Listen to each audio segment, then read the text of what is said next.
पाहायला जर गेलं तर आज जिजाऊ हे जे नाव ठेवणार आहे ते एसटीला नवीन एसटीचं लोकार्पण होणार. एस टी महामंडळाच्या ताफ्यामध्ये 3000 बसेस घेण्याचा निर्णय आम्ही घेतलेला आहे आणि त्या माध्यमातून राजमाता जिजाऊ ह्या नावानं ह्या 3000 बसेस ज्यामध्ये 56 आसन क्षमता आहे त्या बसेस आम्ही महाराष्ट्रातील तळागाळातील सर्वसामान्य जनतेसाठी ह्या आता लोकार्पण त्याचा मुख्यमंत्री आणि सर्व मान्यवरांच्या उपस्थितीमध्ये होणार आहे आणि प्रामुख्याने उद्यापासूनच ही जी बस आहे ती जनतेच्या सेवेला रुजू होणार आहे.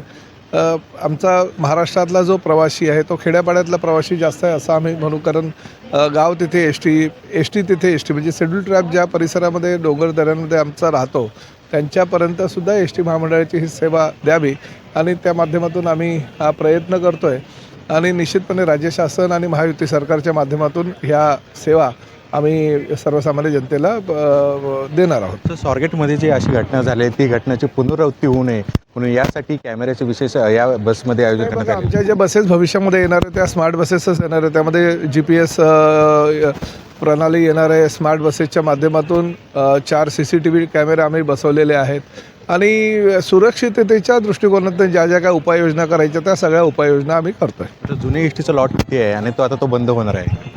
नाही, जुन्या तर आहेत ना. ज्या 15 वर्ष झालेल्या बसेस आहेत त्या तर आम्ही स्क्रॅपमध्ये काढणारच आहोत, परंतु 14,350 पेक्षा जास्त बसेस आता आमच्या सेवेमध्ये आहेत. ह्या 8,300 येणार म्हणजे एक 23,000च्या आसपास बसेस आमच्या एस टी महामंडळाकडे येणार आहेत. त्यामध्ये इलेक्ट्रिक बसेस जवळजवळ पुढल्या म्हणजे ह्या वर्षाच्या अखेरीस 1,000 आणि बाकीच्या 22,000 ह्या बसेस, अशा 23,000 बसेस आमच्याकडे असणार. पण पाहायला जर गेलं तर आज जे आहे ते राजमाता जिजाऊ या बसचं लोकार्पण होणार आहे. कॅमेरामन संतोष कडलकसह मी प्रसन्नजित जाधव, LS मराठी, मुंबई.